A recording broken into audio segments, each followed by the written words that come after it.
Di Forum Qatar, Prabowo ungkap fokus terhadap gizi anak Indonesia. Demokrat tidak khawatir soal jatah menteri.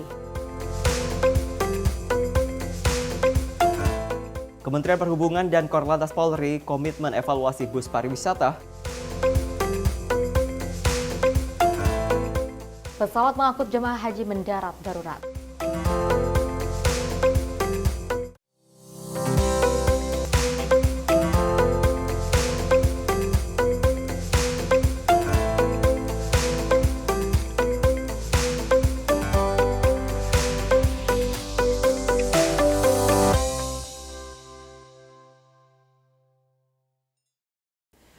Halo. Selamat pagi pemirsa Simpo TV dan juga selamat pagi Wira. Selamat pagi, emang paling enak banget ya kalau pagi-pagi gini kalau nggak makan ketoprak, lotek yang pedes. Gado-gado, gitu kan. ya Gado-gado kan? gitu kan. Dan Ya kan? semoga teman-teman ataupun pemirsa di rumah dimanapun Anda berada semoga dalam keadaan sehat walafiat ya. Iya, karena kalau kita ngomongin makanan, kenapa sih kita ngomongin makanan? Karena ini sesuai banget loh sama apa yang akan dilakukan oleh Prabowo Subianto ketika Betul. nantinya akan dilantik. Karena gizi yang sehat ini penting sekali untuk dimiliki oleh banyak masyarakat. Bener banget. Yang harapannya ini akan membuat Indonesia jauh lebih bagus lagi. Nanti di Indonesia Emas 2045 nantinya kita bisa sama menyongsong masa-masa itu, Ves. Betul banget. Tentunya kalau misalnya kita gizi anak-anak muda atau apapun anak-anak di Indonesia ini bagus, otomatis generasi kemudian ini akan lebih bagus loh. Nah, yang juga menjadi banyak sekali perbincangan entah itu di sosial media atau di Twitter atau di LinkedIn seperti itu tentang bagaimana ada sebuah LinkedIn. pesawat ya. Lamar kerja ya. Iya, betul. Ada sebuah pesawat yang kabarnya harus mendarat ulang gitu Betul. atau RTB return to base gitu Karena kan. terjadi bencana yang maksudnya kita kan tidak tahu ya ada kejadian sesuatu gitu kan harus terpaksa mendarat seperti itu. Nah, selengkapnya akan kami hadirkan pada pagi hari ini di Menyapa Pagi, saya Simpo Wira TV. Ananta. Dan saya Vesy Ramadi, ini dia Menyapa Pagi selengkapnya.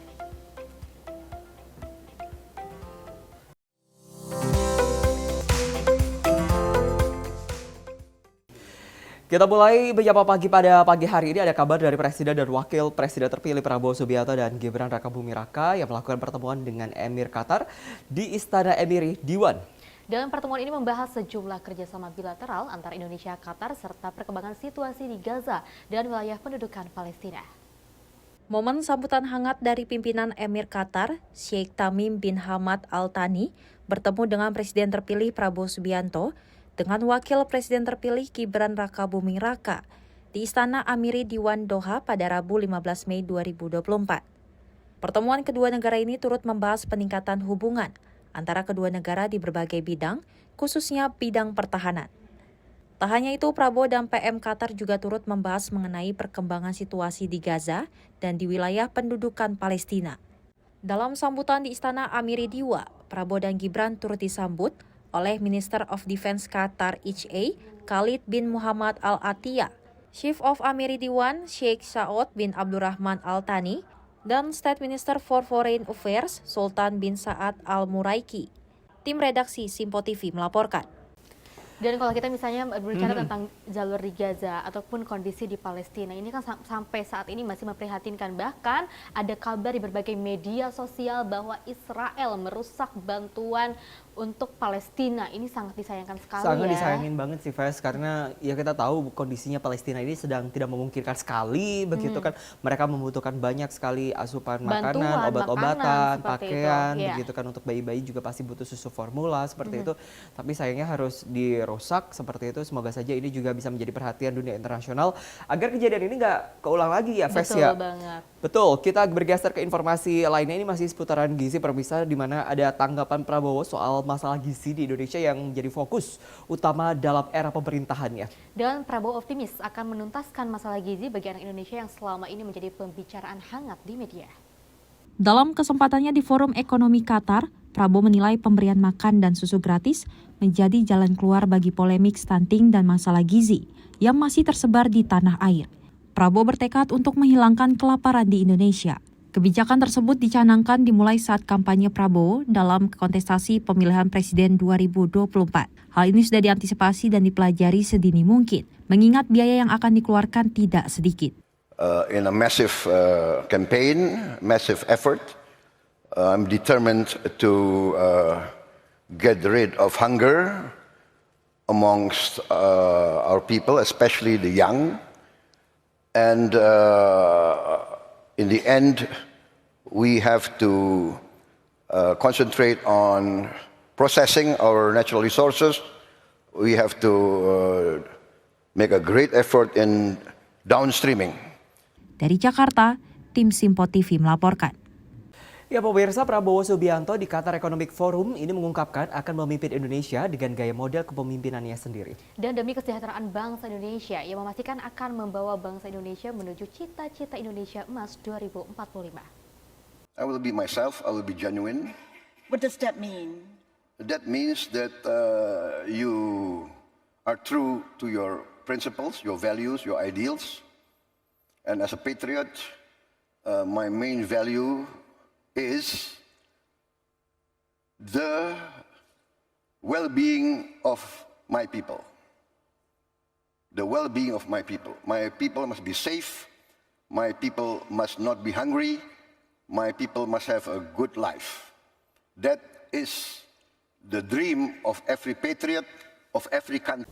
Sama halnya nih ya Wira dan juga pemirsa dengan program dari Prabowo Subianto untuk bagi-bagi makanan gratis tentunya untuk memperbaiki gizi yang ada di anak-anak Indonesia seperti itu. Seperti bagi-bagi susu ke setiap sekolah. Ini bagus loh karena kan tidak semua anak mungkin bisa untuk membeli susu atau seperti halnya orang kan tuanya mereka ya. Ya, kan seperti ada banyak sekali kejadian-kejadian salah satu warga di Indonesia atau di Jakarta ini ada yang mengambil susu SGM sampai sebegitunya. Makanya dengan adanya program dari Prabowo Subianto ini mudah-mudahan hal ini tidak terjadi lagi.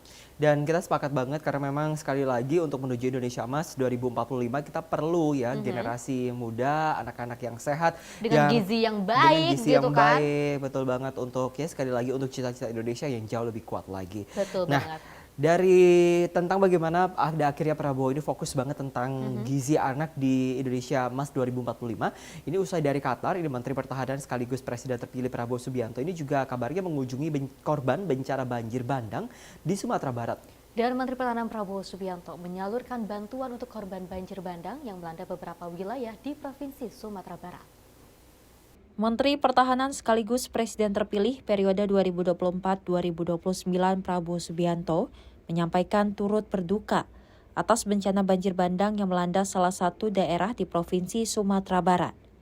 Ungkapan duka itu disampaikan Prabowo saat memberikan bantuan untuk korban banjir yang diserahkan di Bandara Internasional Minangkabau, Kabupaten Pariaman, Sumatera Barat. Saya menyampaikan turut berkawan atas kehilangan masyarakat yang menjadi korban, dan saya datang memberikan bantuan yang bisa kita berikan dari Kementerian Pertahanan juga dari unsur lain. Kami akan pantau terus apa yang bisa kita bantu, dan saya ucapkan terima kasih kepada semua unsur TNI dan bantu dari Polri. Sekali lagi kepada unsur kita, dan kemudian kita berdoa kepada Yang Maha Kuasa, warga yang tinggal diberi kekuatan, dan kita bersama-sama akan bekerja keras untuk. Adapun bantuan yang disalurkan antara lain 20 ton beras, 1.000 paket obat-obatan, 10.000 dus mie instan, hingga 600 pasang sepatu boots. Bantuan yang diangkut menggunakan 17 truk tersebut, juga termasuk 3.000 helai selimut dan 3.000 paket alat mandi. Bencana banjir bandang bercampur lahar melanda tanah datar, Agam, dan Padang Panjang. Badan Nasional Penanggulangan Bencana menginformasikan hingga Kamis 16 Mei 2024, korban tewas mencapai 67 orang, 20 orang hilang, dan 44 lainnya mengalami luka-luka. Tim redaksi Simpo TV melaporkan. Bencana banjir bandang di Sumatera Barat ini memang sangat menggemparkan media sosial, pemberitaan di berbagai televisi seperti itu ya. Kita kan melihat gitu kan banyak sekali rumah-rumah, bangunan yang tergenang air seperti itu, bahkan banyak sekali korban-korban loh di sini. Dan sekali lagi kita tentu berharap ya kondisi yang sulit ini bisa kita hadapi bersama-sama Betul. seperti itu. Pentingnya tangga bencana ini sangat penting sekali pemirsa. Sekali lagi kami nggak bosan-bosannya mengingatkan untuk ya kalau memang kondisinya Indonesia ini adalah ring of fire begitu, jangan lupa untuk selalu membawa perbekalan pribadi Anda minimal Betul untuk banget. 3 hari bertahan hidup. Karena sekali lagi kita nggak pernah tahu adanya bencana. Kita tentu berdoa agar kondisi ini tidak berkepanjangan, tetapi tangga bencana begitu ini sangat penting sekali untuk kita lakukan ketika Indonesia sedang tidak baik-baik saja, Festi dan Betul juga pemirsa. banget. Ya, kita bergeser ke informasi lainnya. Ada Menteri Pertahanan yang juga Presiden terpilih periode 2024-2029 Prabowo Subianto ini menyampaikan duka atas bencana banjir bandang yang melanda beberapa daerah di Provinsi Sumatera Barat.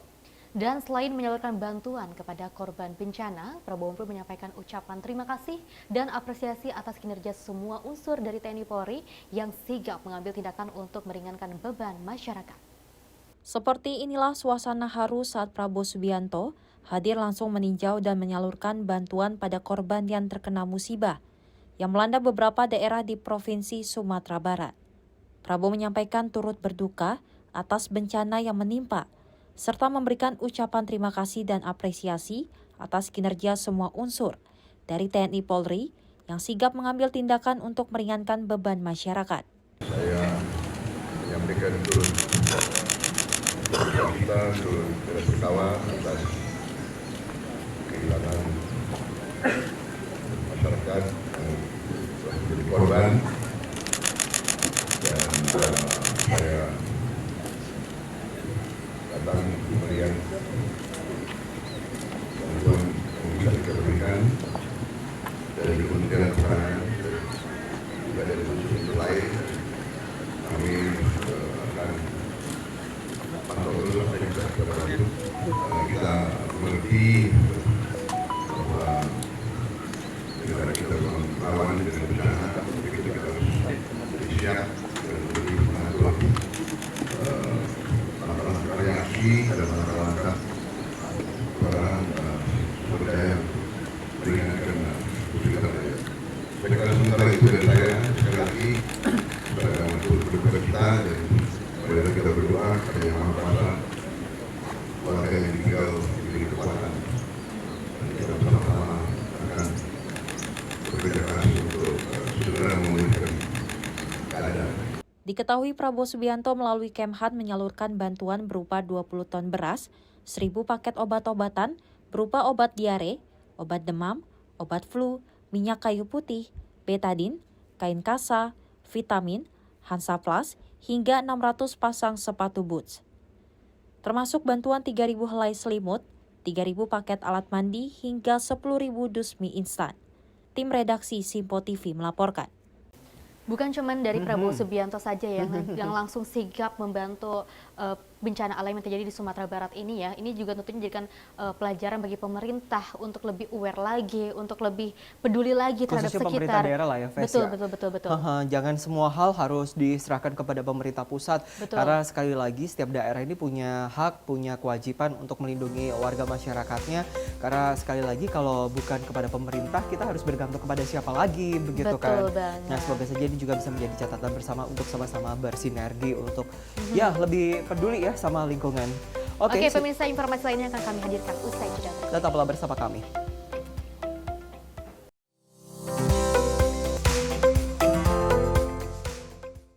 Makin mudah baca berita di aplikasi Sinpo ID.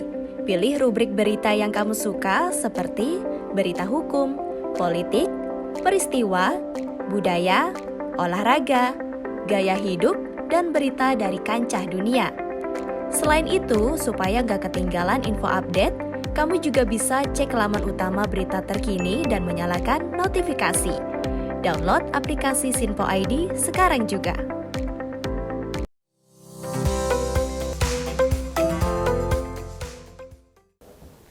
Terima kasih Anda masih menyaksikan Menyapa Pagi bersama saya Festi Rahmadi. Saya Wiranata juga masih bersama-sama Anda. Selamat pagi juga bagi Anda yang menyaksikan siaran kami melalui streaming at Sinpo TV. Betul. Semoga Anda selalu dalam kondisi yang sehat dan juga semangat. Dan dimanapun Anda berada, dalam kondisi apapun, semoga tetap prima.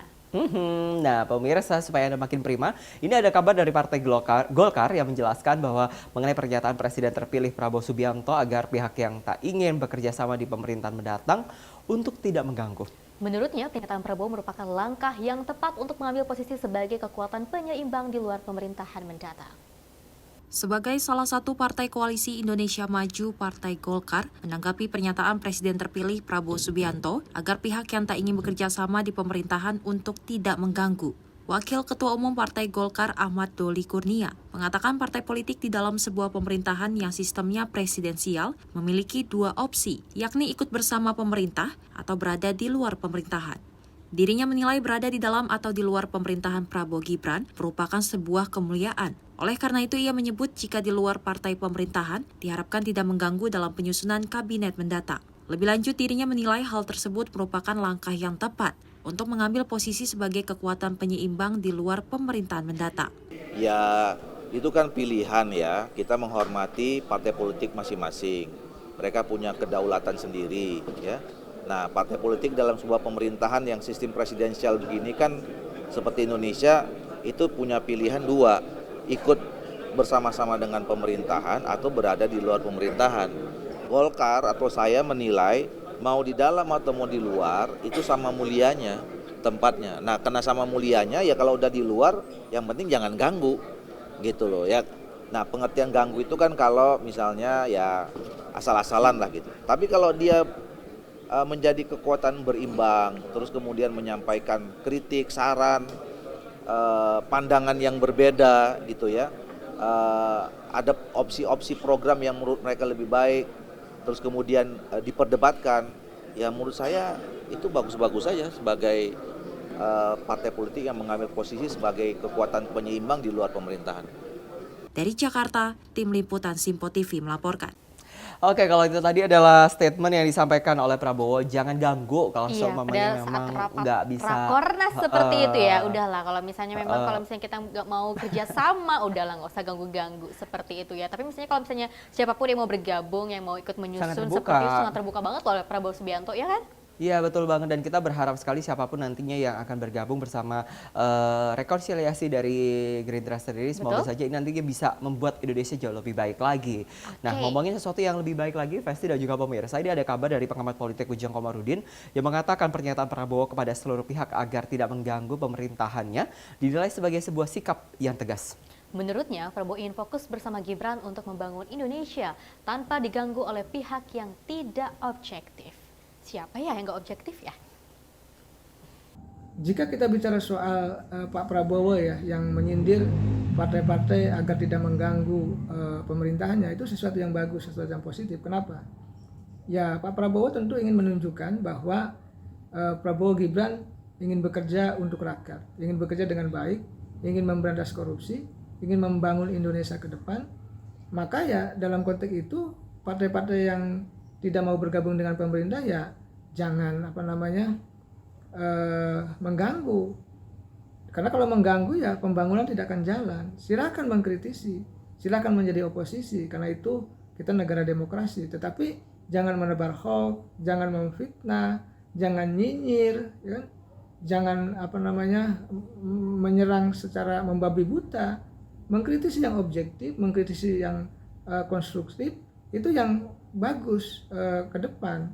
Jadi saya melihat apa yang disampaikan Pak Prabowo sesuatu yang bagus untuk kepentingan pemerintahan Prabowo ke depan, agar memang pemerintahan Prabowo Gibran jangan diganggu dengan hoax, dengan fitnah, dengan nyinyiran-nyinyiran yang sesungguhnya jangan dilakukan oleh siapapun. Ya kalau menjadi oposisi silahkan dengan konstruktif, dengan objektif, by data, dan itu diperlukan bagi pemerintahan Prabowo Gibran. Ya, tentunya dengan pernyataan dari Ujang Komarudin, pengamat politik, menyatakan bahwa sikap dari Prabowo Subianto dengan bicara tentang udah jangan ganggu itu adalah sikap yang sangat tegas dan tepat seperti itu ya. Karena kan banyak sekali ya berita-berita hoax ya di media sosial mengenai Prabowo Subianto, tentunya untuk menjatuhkan Prabowo Subianto, tapi ternyata hal-hal seperti itu tidak ada buktinya loh. Ya, kalaupun memang mau ngasih masukan ya boleh lah, tapi disampaikan dengan cara yang lebih Indonesia, lebih seperti wise itu, dan ya lebih kan? bijak ya. Oke, kita bergeser ke informasi yang lainnya. Partai Demokrat ini menyatakan tidak akan terburu-buru mengajukan kandidat menteri kepada Presiden terpilih Prabowo Subianto. Dan Ketua DPP Partai Demokrat Herman Hairon menjelaskan pihaknya masih menunggu terkait dengan bentuk dan konsep kabinet Prabowo Gibran. Teka-teki kursi menteri di Kabinet Prabowo Subianto dan Gibran Rakabuming Raka masih dipertanyakan. Siapa sajakah tokoh yang akan mengisi kursi menteri untuk membantu berbagai program Prabowo dan Gibran di pemerintahan selanjutnya? Sejumlah nama diprediksi akan menjadi menteri di era pemerintahan selanjutnya, salah satunya Ketua Umum Partai Demokrat, Agus Harimurti Yudhoyono. Merespon hal ini, Ketua DPP Partai Demokrat, Herman Hairon, mengaku pihaknya tidak ingin terburu-buru perihal tersebut. Dirinya menjelaskan, AHY saat ini masih fokus bertugas sebagai Menteri ATR atau BPN. Terkait dengan kandidat menteri dari Partai Demokrat, Herman mengungkapkan hal tersebut adalah hak prerogatif SBY dan AHY. Ya kita tunggu sampai pembahasan revisi undang-undang kementerian dan lembaga kita bisa tuntaskan. Sehingga akan lebih memberikan kepastian gambaran desain kabinetnya seperti apa. Terus ada gambaran dari Demokrat siapa aja? Selain Mas Ahaye. Ya ditanya ke Mas Ahaye. Ya. Kan Mas Ahaye sekarang bisa di sela-sela beliau berdinas sebagai Menteri ATR BPN, tentu media bisa bertanya karena kalau di Demokrat untuk menteri itu adalah hak prerogatifnya Pak SBY dan Mas Ahaye. Kalau di Indonesia kan presiden terpilih hak prerogatifnya. Dari Jakarta, tim Sinpo TV melaporkan. Festi. Ya, kalau dari Partai Demokrat sendiri ini nggak akan mau buru-buru ya, ngapain sih buru-buru ya kan? Karena kan masa ini juga masih Oktober nanti gitu loh. Ya minimal kalau nggak buru-buru udah pakai baju biru dulu lah ya. Kayak aku ya, Udah baju jadi biru hari tanda ini, kayak ya begitu nggak lah sih? ya. Semoga saja ya mungkin nanti ada ya komunikasi-komunikasi yang Betul. menyenangkan mungkin Betul, kan betul, ya. betul. Kepikiran jadi menteri apa?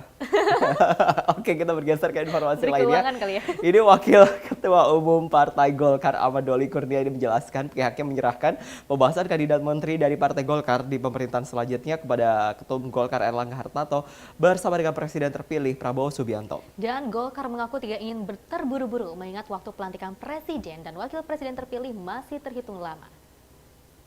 Itu sudah kami serahkan sepenuhnya kepada Pak Erlangga Hartarto untuk membicarakannya dengan Presiden terpilih. Ya Pak Prabowo yang memang punya hak prerogatif. Saya baru tahu tuh udah ada namanya. Udah ada Ego Patrio. Kan udah nanti umumkannya nanti. Kan masih lama ya paling bulan Oktober gitu. Ya saya khawatir nanti disampaikan namanya sekarang nanti hilang tiba-tiba malah marah nanti. Berarti udah ada nih Bang ya? Apa? Berarti udah ada. Yang tahu Pak Erlangga dan Pak Prabowo dan Allah Subhanahu wa taala. Ya kalau misalnya kita ngomongin tentang kabinet, ada juga kabar terkait dengan pos pemerintahan kabinet ini akan bertambah seperti itu ya. Karena kan kalau misalnya kita melihat dari Prabowo Subianto sendiri, itu juga sangat terbuka loh bagi siapapun yang ingin bergabung dengan pemerintahan ataupun kabinet dengan Prabowo Subianto seperti itu. Dan beliau pun ingin meminta pendapat dengan yang sebelum-sebelumnya gitu loh. Dan kalau juga Anda ketahui ya intinya siapapun ini boleh kok untuk memberikan pendapat, beraspirasi, Betul. ya kan seperti itu. Tapi kalau misalnya nggak dimintain pendapat ya jangan diam mengganggu aja lah. kayak begitu. Karena Indonesia ini masalahnya sudah banyak banget kayak Yes. begitu loh. Itu mungkin yang ingin disampaikan oleh seorang Prabowo Subianto. Iya, kita happy-happy aja lah sama kayak yang satu ini Ibu Negara Iryana Joko Widodo membuka puncak peringatan Hari Ulang Tahun ke-44 Dewan Kerajinan Nasional atau Dekranasda di Kota Solo. Ya, pembukaan acara tersebut ditandai dengan pembukulan gong dan pemotongan tumpeng oleh Ibu Negara didampingi oleh Ketua Umum Dekranasda Wuri Ma'ruf Amin. Perayaan Hari Ulang Tahun Dewan Kerajinan Nasional atau Dekarnas ke-44 yang diselenggarakan di Solo berlangsung meriah. Ibu Iryana Joko Widodo secara resmi membuka Dekranas di Ballroom Alila Hotel Solo, Jawa Tengah. Pembukaan acara tersebut ditandai dengan pemukulan gong dan pemotongan tumpeng oleh Ibu Negara yang didampingi oleh Ketua Umum Dekranas Wuri Ma'ruf Amin. Di hari yang istimewa ini, saya mengucapkan selamat Hari Ulang Tahun Dewan Kerajinan Nasional yang ke-44 tahun 2024. Dan dengan mengucap Bismillahirrohmanirrohim, secara resmi saya buka Dekranas Expo tahun 2024. Acara ini menampilkan berbagai macam kegiatan, diantaranya parade mobil hias kriya dan budaya, dengan rute dari Stadion Sriwedari sampai Pura Mangkunegaran. Kegiatan ini tentunya mendapatkan antusias yang luar biasa dari masyarakat. Iya lihat, bahagia karena lihat secara langsung kayak gitu, jarang juga Keren banget ya, ternyata HUT Dekranasda di Solo. Acara ini luar biasa, saya sangat terhormati bisa hadir di sini. Saya juga hormat budaya Indonesia, budaya Jawa, dan budaya yang lain, luar biasa. Sangat menikmati, keren sekali. Peringatan hari ulang tahun ini tentunya juga dimanfaatkan sebagai ajang apresiasi dan promosi budaya yang tercermin dalam produk kerajinan nasional. Tim Simpo TV melaporkan. Kita kalau lihat acara Dekranas ya, HUT ke-44 di Solo ya, ini sangat paripurna sekali ya, baju yang dipakai oleh Ibu Iriana Joko Widodo ini luar biasa loh. Ini Yakin cuma bajunya doang yang paripurna? Semuanya paripurna. Apa lagi? Paripurnanya? Semuanya paripurna. Ada dihadirkan juga beberapa UMKM seperti itu, juga pertunjukan-pertunjukan, parade, festival gitu kan ya. Dia pakai yang kayak burung-burung, wow luar biasa. Iya luar biasa banget. Emang kalau udah bicara burung itu keindahan semuanya seperti itu. Ingin terbang lah ya nggak sih? Pengen terbang semuanya. Kami masih kasih informasi Anda untuk informasi terbaik yang mudah-mudahan bisa membuat Anda lebih semangat lagi pada pagi hari ini. Tetaplah bersama kami di Menyapa Pagi Sinpo TV.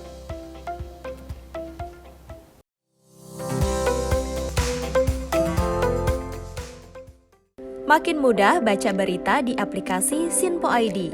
Pilih rubrik berita yang kamu suka seperti berita hukum, politik, peristiwa, budaya, olahraga, gaya hidup, dan berita dari kancah dunia. Selain itu, supaya gak ketinggalan info update, kamu juga bisa cek laman utama berita terkini dan menyalakan notifikasi. Download aplikasi Sinpo ID sekarang juga.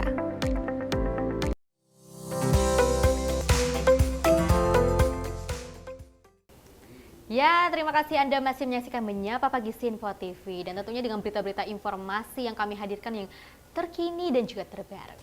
Nah, ini ada kabar dari Komisi 2 DPR RI bersama dengan KPU RI yang menggelar rapat kerja terkait persiapan Pilkada dan juga evaluasi pemilu 2024. Ketua Komisi 2 DPR RI Ahmad Doli Kurnia menegaskan bahwa calon legislatif terpilih harus mengundurkan diri jika ingin menjadi kontestan di Pilkada 2024. Menjelang Pilkada mendatang, Komisi 2 DPR RI bersama KPU RI menggelar rapat kerja terkait persiapan Pilkada dan evaluasi pemilu 2024 di Kompleks Parlemen Senayan, Jakarta pada Rabu 15 Mei 2024. Ketua Komisi 2 DPR RI Ahmad Doli Kurnia mengatakan calon anggota legislatif terpilih harus mengundurkan diri jika ingin menjadi kontestan di Pilkada mendatang. Doli menyebut hal ini sudah tertuang sebagaimana dalam Peraturan KPU Nomor 2 Tahun 2024 tentang tahapan pemilihan gubernur, bupati, dan wali kota. Perumusan terkait PKPU tentang Pilkada antara Komisi 2 DPR RI bersama penyelenggara pemilu dan stakeholder terkait dinilai perlu dilakukan. Soal pengunduran diri calon anggota DPR, Kabupaten, Provinsi DPR RI, DPD RI terpilih. Ya. Jadi mereka harus sudah menyampaikan pengunduran dirinya pada saat ditetapkan sebagai calon kepala daerah, ya, supaya tidak lagi ada polemik. Jadi harus sudah menyampaikan pengunduran diri sebagai calon anggota DPR RI pada saat ditetapkannya sebagai bakal calon atau calon kepala daerah itu tanggal 22 September. Nah, kemudian yang kedua soal menerjemahkan putusan Mahkamah Konstitusi soal masa jabatan kepala daerah yang pernah jadi pelaksana tugas, yang PJ, segala macam. Nah itu kita tuangkan murni hasil putusan Mahkamah Konstitusi yang mengatakan itu tidak melihat jenis jabatannya, apakah dia pelaksana tugas atau PLH dan segala macam, tapi juga dari segi waktunya. Jadi kalau di atas 2,5 tahun itu sudah di atas, sudah dianggap satu periode. Ini kita rumuskan. Mereka harus bisa menyampaikan pengunduran diri 45 hari sebelum masa pendaftaran. Nah, jadi itu beberapa hal yang krusial terhadap PKPU ini. Jadi istilahnya tidak ada lagi bahasa bahwa bersedia mengundurkan diri, tapi wajib mengundurkan diri. Tidak ada frasa bersedia atau wajib atau harus gitu. Pokoknya poin E itu mengundurkan diri sebagai calon terpilih anggota DPR. Dari Jakarta, tim Simpo TV melaporkan. Pasti kalau kita ngomongin yang namanya KPU RI dan ngomongin tentang Pilkada, apa sih yang ada di bayangan kamu? Yang di bayang aku tentunya siapapun yang mengusung gubernur-gubernur nanti adalah yang terbaik ya. Pilihan Pertanyaan saya cuma masyarakat. satu ke kamu dan mungkin juga ke pemirsa gitu kan. Jawab dong pemirsa. Kira-kira nanti kalau pilkada pulang kampung nggak? Pulang kampung, kan aku kayaknya kerja deh di sini. Itu maksud saya. Oke. Kita Ya karir semoga ya, saja kita kalau ya. kita orang pede kita bisa dapat kelonggaran lah ya Pak, karena kita Betul. perantauan begitu, mungkin kita bisa nyoblosnya di Jakarta begitu Oke, gitu kan. sudahlah. Ya Ini ada gimana berita kan ya selanjutnya. ongkosnya ke sana kan jauh lebih. Oke, kita bergeser ke informasi lainnya. Ada Ketua KPU RI Hasyim Asyari yang mengatakan bahwa calon legislatif terpilih di pemilu 2024 harus mengundurkan diri apabila mencalonkan diri di dalam pilkada serentak 2024. Hal ini disampaikan langsung oleh Hasyim dalam rapat kerja bersama Komisi 2 DPR RI di Kompleks Parlemen Senayan, Jakarta. Ketua KPU RI Hasyim Asyari mengatakan bahwa calon legislatif terpilih di pemilu 2024 harus mengundurkan diri apabila telah mencalonkan diri di dalam pilkada serentak. Hasyim menyebut hal ini mengacu dalam Undang-Undang Pilkada yang telah ditentukan bahwa jika anggota DPR, DPD, DPRD Provinsi dan Kabupaten Kota didaftarkan sebagai calon kepala daerah, maka yang bersangkutan harus mengundurkan diri dari jabatannya. Meski begitu, ia menuturkan bagi calon terpilih yang belum dilantik, maka yang bersangkutan harus bersedia mengundurkan diri sebagai calon terpilih anggota legislatif. Teman-teman sekalian, pada hari ini, hari Rabu, tanggal 15 Mei 2024, Komisi 2 DPR RI menggelar rapat kerja dengar pendapat dengan KPU membahas 2 draft peraturan KPU, yaitu yang pertama pemutakhiran data pemilih dan penyusunan daftar pemilih, kemudian yang kedua adalah pencalonan kepala daerah.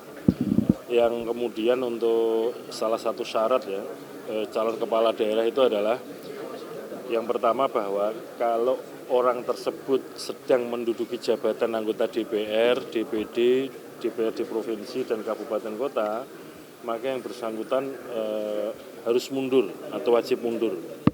Nah yang kedua, ada situasi ya, karena pelantikan masing-masing DPRD dan juga DPR RI kan jadwalnya beda-beda. Ada situasi pada masa pendaftaran calon kepala daerah itu yang bersangkutan statusnya adalah calon terpilih karena menjadi caleg pada waktu pemilu 2024 ini. Di sisi lain, sebagai contoh misalkan DPR RI ini kan dilantik tanggal 1 Oktober. Itu artinya apa? Belum menjadi anggota DPR, masih sebagai calon terpilih. Nah pertanyaannya adalah bagaimana dalam situasi ini kemudian disepakati untuk mendapatkan penegasan bahwa seseorang kalau mau mengambil jalur eksekutif sebagai calon kepala daerah, maka sejak ditetapkan sebagai pasangan calon kepala daerah tanggal 22 September 2024, yang bersangkutan harus mengundurkan diri dari statusnya sebagai calon terpilih. Dari Jakarta, tim Simpo TV melaporkan. Ya, pemirsa, langsung saja Menteri Dalam Negeri Tito Karnavian menegaskan PJ kepala daerah yang akan maju di Pilkada 2024 wajib untuk mundur. Kenapa? Kenapa Nah, sih ini Pak mengatakan karena surat edaran yang berisi imbauan agar PJ kepala daerah yang maju di Pilkada untuk mundur dari jabatannya akan segera disiapkan. Disiapkan apa, Pak? Hal tersebut disampaikan langsung oleh Menteri Dalam Negeri Tito Karnavian saat menghadiri rapat kerja persiapan Pilkada dan evaluasi pemilu 2024 oleh Komisi 2 DPR RI di Kompleks Parlemen Senayan, Jakarta. Dirinya mengatakan bahwa pihaknya akan segera menyiapkan surat edaran yang berisi imbauan agar PJ kepala daerah yang maju di Pilkada untuk mundur dari jabatannya sebelum pendaftaran dibuka. Masukan dari stakeholder terkait dalam penentukan PJ Gubernur akan dipertimbangkan untuk mengisi kekosongan jabatan tersebut. Saya tadi udah koordinasi dengan ketua KPU, nanti akan terbit peraturan KPU. Itu penjabat itu tidak boleh mereka menjadi penjabat pada saat pendaftaran. Tapi untuk mengisi jabatan itu perlu waktu. Maka sedang saya pikirkan waktunya. Saya akan mengirimkan surat edaran kepada seluruh penjabat 266 mana yang akan mengajukan maju nanti sebagai pendaftar. Begitu dia mau mendaftar, mungkin saya akan lihat sedang mencari waktu apakah 30 hari, 40 hari sebelum tanggal 27 Agustus pendaftaran, mereka kita sudah berhentikan nantinya, ya, karena perlu waktu untuk mencari pengganti, nggak mudah. Ada proses yang sudah kita buat, mulai dari masukan dari DPRD, gubernur, setelah itu ada rapat yang melibatkan penegak hukum KPK, PPATK, Kejaksaan Agung, Bareskrim, BIN, Badan Kepegawaian, dan lain-lain. Ada 10 instansi dalam rapat penentuan siapa PJ. Dari Jakarta, tim Simpo TV melaporkan. Masih tentang Menteri Dalam Negeri Tito Karnavian, pemirsa, yang menginstruksikan kepada kepala daerah agar segera mencairkan anggaran pilkada kepada KPUD dan juga Bawaslu daerah. Anggaran pilkada sangat dibutuhkan oleh penyelenggara pemilu untuk mempersiapkan segala kebutuhan seperti logistik. Menjelang pilkada mendatang, KPUD dan Bawaslu daerah akan mempersiapkan segala kebutuhan khususnya logistik untuk menyambut pilkada serentak 2024. Perihal ini, Menteri Dalam Negeri Tito Karnavian menginstruksikan kepada seluruh kepala daerah agar dapat segera mencairkan anggaran pilkada kepada KPUD dan Bawaslu daerah. Tito mengatakan, saat ini anggaran pilkada yang baru terrealisasikan sebesar 40% pada tahun lalu, sehingga dirinya meminta kepada kepala daerah agar segera merealisasikan 60% sisanya. Tidak hanya itu, ia juga menyebut daerah yang belum mentransfer sisa anggaran pilkada ke KPUD, yakni salah satunya adalah Kabupaten Pulau Taliabu. Seluruh kepala daerah saya minta untuk naskah perjanjian hibah kepada KPUD, Bawaslu daerah, kemudian kepada aparat keamanan TNI dan Polri yang sudah ditandatangani, itu harus segera dicairkan. Minimal 40% dicairkan di tahun lalu. Nah, kemudian sisa 60% di tahun ini. Kami sudah mengecek, salah satu yang belum, satu-satunya yang belum ke KPUD, itu adalah Kabupaten Kepulauan Taliabu. Dan itu pasti akan kami kejar. Daerah-daerah lain juga saya minta tolong berkenan kepala daerahnya segera alokasi anggaran yang sudah ada itu ditransfer kepada KPUD. Waktunya udah tinggal pendek 5 bulan lagi. KPUD perlu melakukan persiapan banyak, termasuk logistik. Mereka harus bayar. Untuk itu segera ditransfer. Kita harus yakinkan kalau sudah transfer kepada KPUD, Bawaslu, TNI Polri, maka otomatis perhelatan pilkada daerah masing-masing akan selesai, akan siap maksudnya gitu. Dari Jakarta, tim Simpo TV melaporkan. Masa pilkada ini sudah mulai berlangsung seperti itu kan ya, sambil mengiringi masa nanti di Oktober pemilihan presiden gitu kan ya. Sertijab ya, karena bahasanya apa sih Beb? Ya, pelantikan seperti kenapa itu. sertijab? Mungkin yang lain Festi, itu beda yang lain lagi. Coba tapi satu hal yang pasti, siapapun dia nanti yang terpilih ini kabarnya kan nama-nama ini juga sudah dijelaskan. Sudah dikantongi nih nama-namanya, kira-kira Emang ada kapan nih kantongnya akan di situ? dikeluarkan. Kayak begitu. Tapi satu hal yang pasti ya, semoga saja siapapun nanti yang sudah siap untuk memilih kepala daerah dalam mereka putra-putri terbaik daerah yang akan memajukan daerahnya masing-masing. Jangan kalau udah dipilih nanti lupa ya Pak, gitu kan. Kita bergeser ke informasi lainnya. Kakor Lantas Polri Irjen Pol Aan Suhanan ini menyampaikan bahwa membuka peluang untuk menetapkan tersangka lain dalam kasus kecelakaan maut bus yang membawa rombongan SMK Lingga Kencana Kota Depok. Aan menyebut penetapan tersangka akan dilakukan setelah fakta-fakta yang ditemukan pihak kepolisian dalam penyidikan. Polisi telah menetapkan Sadira yang merupakan sopir bus sebagai tersangka dalam kasus kecelakaan maut bus pariwisata SMK Lingga Kencana Kota Depok yang terjadi pada Sabtu 11 Mei 2024 di Ciater Subang, Jawa Barat. Kakor Lantas Polri Irjen Pol Aan Suhanan menyampaikan pihaknya telah membuka peluang kemungkinan adanya tersangka baru. Aan menyebut penyidikan yang dilakukan oleh kepolisian mulai mengarah kepada pihak perusahaan otobus dan pihak karoseri atau perusahaan pembuatan bodi hingga interior dari kendaraan. Aan menambahkan penyidikan dilakukan sesuai dengan fakta hukum atau aturan yang berlaku. Untuk law enforcement atau penegakan hukum terhadap pelaku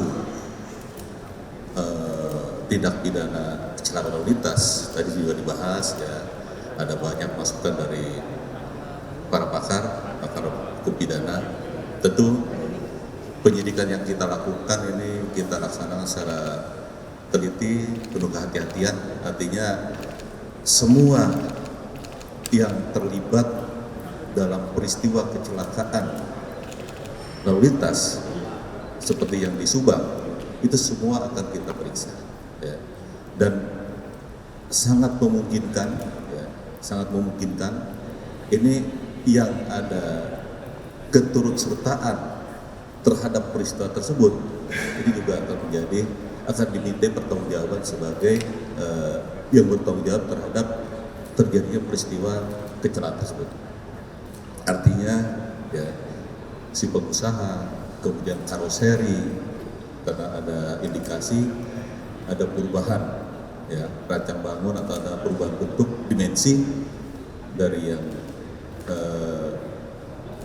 deck biasa menjadi high deck, itu juga kemungkinan ada pasal yang akan diterapkan di kasus tersebut. Ya. Jadi secara itu kita tentu terus akan berkolaborasi dengan seluruh stakeholder dan Kementerian Perhubungan untuk mengelola, menata transportasi, terutama angkutan pariwisata ini. Dari Jakarta, Jihan Nabila, Rona Bayu, Simpo TV melaporkan.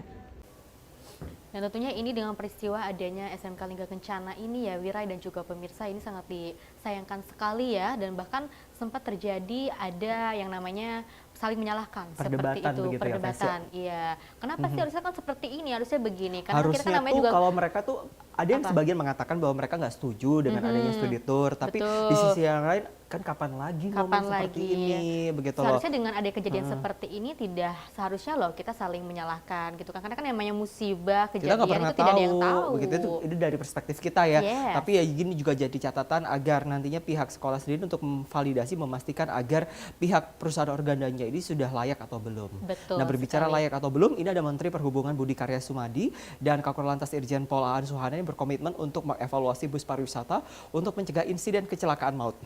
Dan sistem cek kelayakan rencananya akan dibangun di 6 provinsi guna pendataan evaluasi hingga sosialisasi keselamatan angkutan. Dari hasil rapat tertutup yang digelar di Gedung NTMC Polri Jakarta, Menteri Perhubungan Budi Karya Sumadi dan Kakor Lantas Pol Irjen Aan Suhanan berkomitmen untuk mengevaluasi bus pariwisata untuk mencegah insiden kecelakaan. Budi menyampaikan rapat itu dilakukan untuk mengevaluasi dan membentuk bus pariwisata yang berkeselamatan serta memberikan rasa jera pada pelanggar peraturan yang mengancam keselamatan penumpang. Dan sebagai upaya sistematis terukur, Budi menyebutkan pihaknya bersama Korlantas Polri hingga pakar kebijakan kendaraan akan membangun cek kelayakan di 6 provinsi. Di antaranya ada Banten, Jawa Barat, Jawa Tengah, Jawa Timur, Sulawesi Selatan, dan Sumatera Utara. Pembangunan tempat cek kelayakan tersebut bertujuan untuk dilakukan pendataan evaluasi hingga sosialisasi keselamatan bus pariwisata dan bus umum. Rapat hari ini tajuknya adalah membentuk angkutan pariwisata yang berkeselamatan. Ada beberapa langkah-langkah yang akan kita lakukan. Satu yang sangat pendek, karena ini upaya membangun rasa jera. Nanti Pak Kakor Lantas akan menyampaikan bahwa dengan melakukan law enforcement dengan pasal-pasal dan penyelidikan agar bukan saja supir yang salah, tetapi siapa lagi yang salah. Yang kedua, sebagai upaya sistematis dan dengan ukuran-ukuran yang jelas, kami akan membentuk 6 kabupaten sebagai balloting untuk dilakukan suatu pendataan, evaluasi, bahkan kita memberikan teknik ataupun cara melakukan pengecekan atau racek, yaitu di Banten, Jawa Barat, Jawa Tengah, Jawa Timur, lalu Sulawesi Selatan dan Sumatera Utara. Dari Jakarta, Jihan Nabila, Rona Bayu, Simpo TV melaporkan.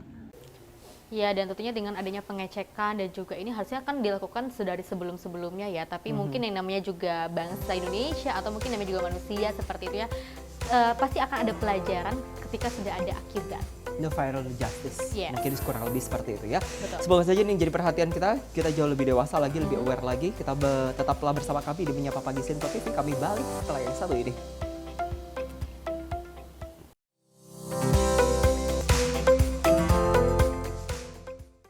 Makin mudah baca berita di aplikasi Sinpo ID.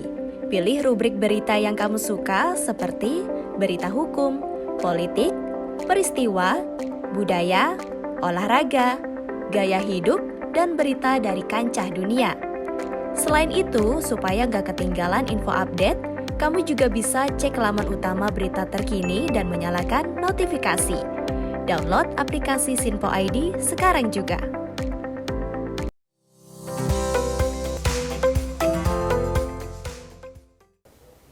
Terima kasih Anda masih menyaksikan Menyapa Pagi Sinpo TV. Selamat pagi bagi Anda yang mungkin sekarang juga baru saja menonton kami pada pagi hari ini ya.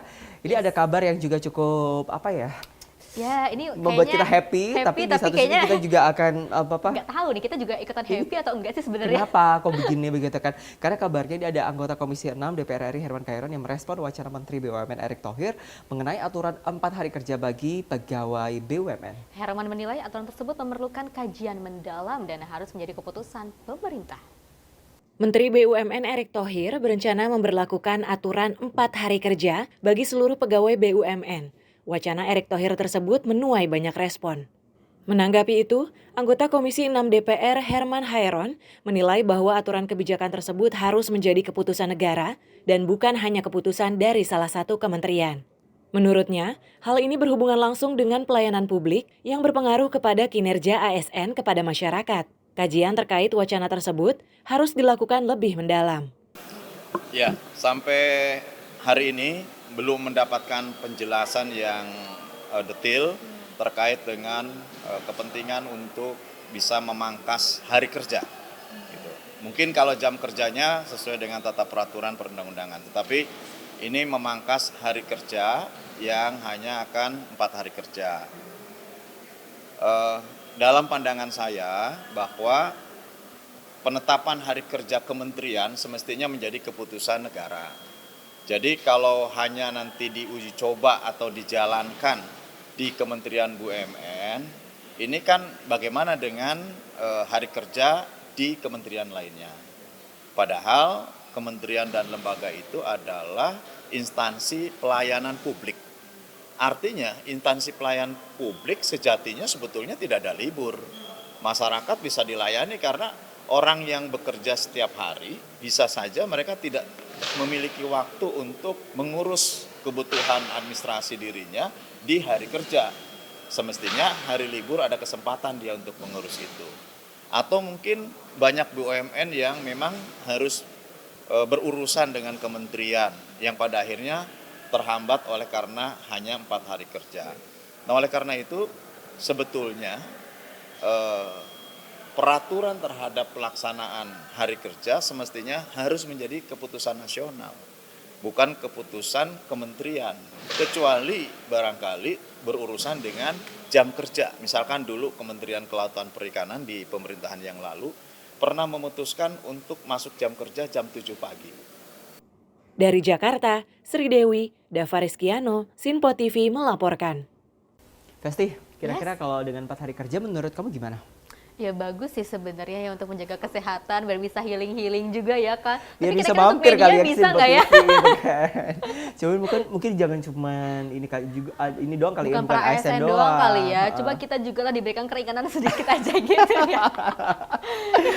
Iya. Semoga ini bisa menjadi perhatian ya. Kita beralih ke informasi lainnya. Ada ex-wakil Presiden Indonesia ke-10 dan ke-12 Yusuf Kala atau yang akrab disapa JK ini menjadi saksi meringankan pada sidang ex-Dirut Pertamina. Dan pada persidangan tersebut, ia mengaku bingung mengapa ex-Dirut Pertamina Galalia, Karen Agustiawan terseret kasus korupsi. Wakil Presiden Indonesia ke-10 dan ke-12 Yusuf Kala hadir sebagai saksi meringankan pada kasus korupsi yang melibatkan ex-Dirut Pertamina, Galaila Karen Agustiawan, pada 16 Mei 2024. Dalam hal ini, JK mengaku bingung, ex-Dirut Pertamina itu menjadi terdakwa kasus dugaan korupsi pengadaan LNG. Pasalnya Karen hanya menjalankan tugasnya sebagaimana tertuang di dalam instruksi Presiden. Ia menyampaikan bahwa tidak mengetahui keuntungan maupun kerugian PT Pertamina dalam pengadaan LNG tersebut. Namun dua hal itu disebut biasa dalam urusan bisnis. Kebijakannya kita susun dan kita tahu juga itu jangka panjang. Dan karena itulah maka harus disimbangkan antara kebutuhan dan supply. Karena itu perlu tambahan dari luar. Karena kita punya produksi juga diimpor sebagian besar, diekspor maaf. Bapak tadi juga sempat menyebutkan bahwa tidak mengetahui mengapa kemudian terdakwa ada di posisi ini gitu. Berarti menurut Bapak apakah keputusan yang diambil ini sebenarnya memang murni bisnis dan Bapak tidak melihat ada unsur korupsi? Iya, kalau di suatu perusahaan berbuat sesuai dengan pandangannya bisnis itu, dan ini untung ini bisnis ini, hanya ruginya 2 tahun. Kenapa mestinya 2 tahun didakwakan? Harus jangka panjang. Adapun dalam kasus ini Karen didakwa melakukan korupsi terkait LNG dan perbuatannya disebut merugikan negara lebih dari 1,77 triliun. Dari Jakarta, Seli Siregar, Rona Bayu, Simpo TV melaporkan. Ya, sebentar itu pemirsa, mantan Wapres Yusuf Kala ini menjadi saksi memeringankan pada sidang dugaan kasus korupsi pengadaan liquefied natural gas atau LNG. Jika JK dipilih lantaran saat itu menjabat wakil presiden.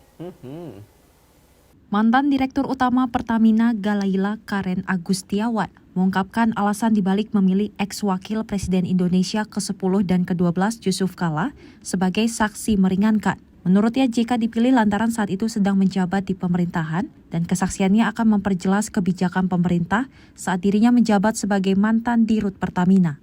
Tak hanya itu, Karen juga mengungkapkan bahwa dirinya memang sudah mengenal lama JK sejak lama. Namun kesaksian JK di persidangan hanya terbatas pada konteks pemerintahan saat itu. Kalau saya bukan masalah lega atau tidak lega ya, karena ini kan fakta yang harus disajikan di dalam persidangan.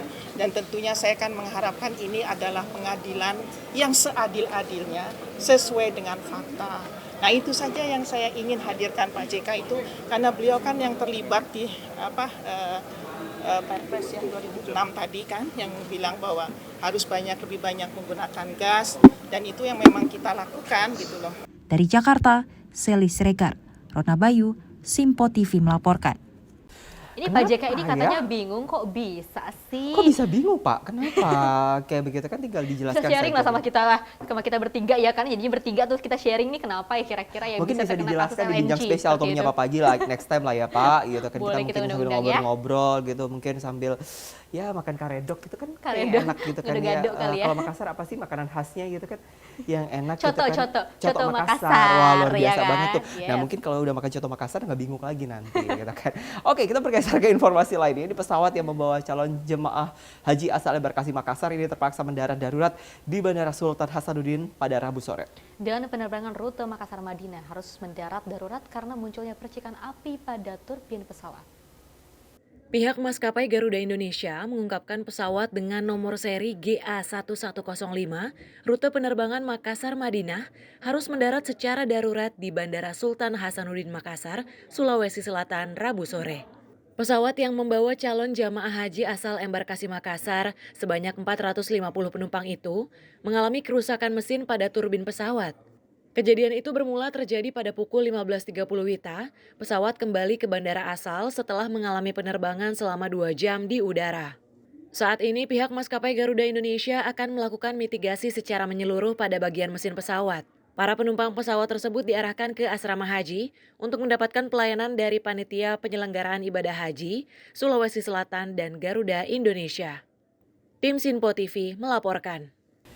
Yang namanya juga musibah, kita tidak ada yang tahu ya niatnya untuk kita beribadah. Mungkin ini bisa jadikan cobaan ya, bisa jadikan lebih kuat lagi ke depannya. Seperti itu ada ratusan jemaah haji yang harusnya berangkat ke Madinah tapi harus mendarat dengan darurat seperti itu ya karena kondisi turbin yang ada percikan api seperti itu. Dan alhamdulillahnya nih ya pemirsa di rumah juga ini tidak ada korban jiwa. Ya kita ambil positif thinkingnya aja ya, ini tidak ada kecelakaan dan apa yang dilakukan oleh pihak dari Garuda ini adalah langkah terbaik untuk menyelamatkan sebelum berangkat haji. Kita positif thinking aja. Oke, saya Wira Adanta, tetap sebarkan semangat dan cinta terbaik Anda. Dan tetap tebarkan senyuman dan juga terbitkan keceriaan. Kami pamit undur diri ya. Selamat pagi, selamat beraktivitas. Dan sampai jumpa. Sampai jumpa.